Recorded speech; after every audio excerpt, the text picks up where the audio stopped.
Hey guys, welcome back to the channel. Today we got a brand new movie review for you. We're going to be talking about Avatar: The Way of Water. I know this review is going up a few days late. I just didn't have time and I wasn't in the headspace to make a review over the weekend, and now mostly everyone has seen it. So I'm going to talk about some spoilers here in this video. So if you haven't seen the movie, probably click out. Unless you're not interested, you're just checking out my stuff because you really like to hear my sultry voice and look at my fat Kevin from The Office face.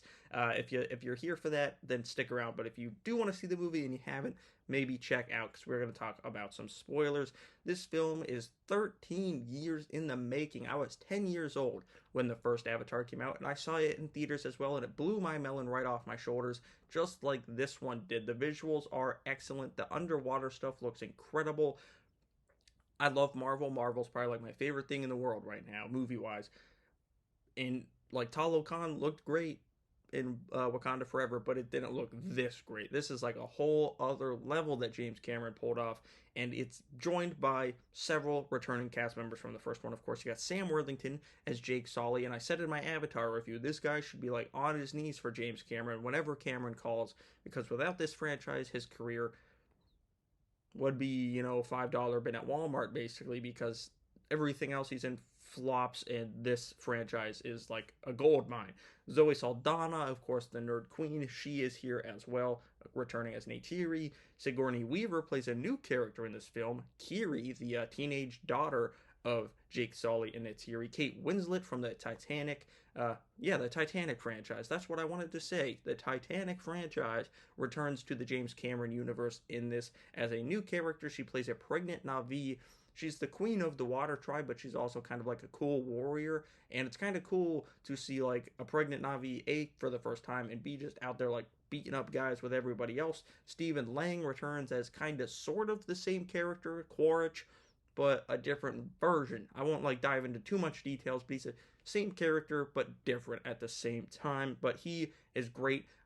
I liked him in the first one, but he was very much generic bad guy number 5. In this one, he's actually got some meat to his story, and he's got some cool stuff going on. Michelle Yeoh is in this, shows up. Cliff Curtis is in this. He's great. He's a cool new character in the Avatar universe. He's the leader of the Water Tribe. I can't wait to see more of him because he's really cool. But then in the last like big battle, he doesn't do a whole lot. So I'm hoping we see him again down the line. And there's a couple of other new kid actors that join the fray as well, because as much as this one is about Jake Sully and Neytiri, just like the first one, they also have 4 children in this one, and it's very much about their journey.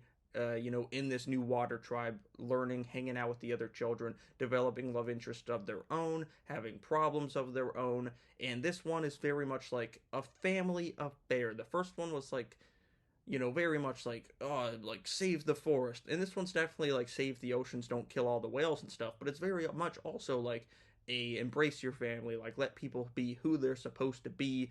And it's just a really cool movie. And it definitely connected with me because like it crossed the Venn diagram for sure. Because all the visuals looked stunning, and that captured my like filmmaker side of my brain. And then like the storyline with Jake and Neytiri and all their kids captured the dad, young family side of my brain. So it definitely worked for me. Is the story the most mind-blowing thing in the world? No. Is the story better than the story in the first one? Yes, it is. The story in the first one's fine, but it's very generic. This story's still a little generic, but it's definitely heftier than the story in the first one. Like, there's more stuff going on. There's a kid that's kind of Jake and Neytiri's kid, more adopted, called Spider. I won't dive into his whole backstory, but he's human, but lives among the Na'vi and is a pretty cool character, although I think he says bro about 60,000 times throughout this movie. That was kind of getting on my nerves, but I think he's going to be a big character as the franchise goes on. Kiri, Sigourney Weaver's new character, is my favorite character in this movie. She's got some very interesting stuff that we're going to see in the sequels. She's somehow connected to the planet. I think she's like Awa reborn somehow in some sort of way. We don't know her lineage really, but I think there's going to be some really cool stuff.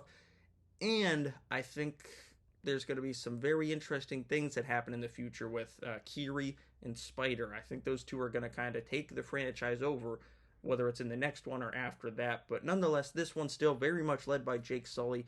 and he's very badass in this one. Like, the last fight's really cool with knife combat, him and Stephen Lang's Quaritch going at it, and he's very much like a strict father for the first 3 quarters of the movie, and then some things happen that kind of open his eyes a little bit more, that he needs to be like pay attention to his kids, love them equally, and it kind of makes him a better father. He has to sacrifice some things, and he does experience some great loss, but he does, learn along the way. I love this movie. I think it's great.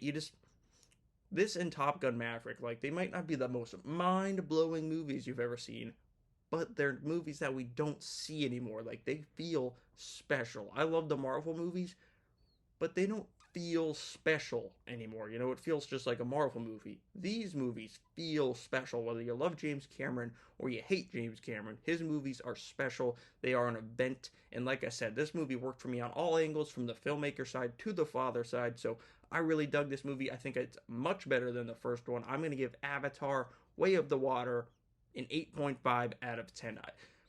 If I'm going to rewatch it here in a few days, I might bump it up to a 9. But right now, it's an 8.5 out of 10. I really dig the movie. Visuals were great. Storyline was good enough for me. Everything from the first one that came back into this one had more meat on the bones while introducing some new stuff.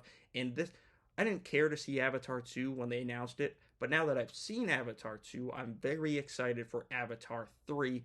Check with me after that one for 4 and 5. But for right now, I'm a big fan of this Avatar movie. Let me know what you thought of the movie down in the comments below. And if you want to dive into even more spoilers, we can dive heavier down there. Just put a little spoiler warning on your comment. Make sure you subscribe to the channel. Thank you all for watching. I'll see you guys right here next time.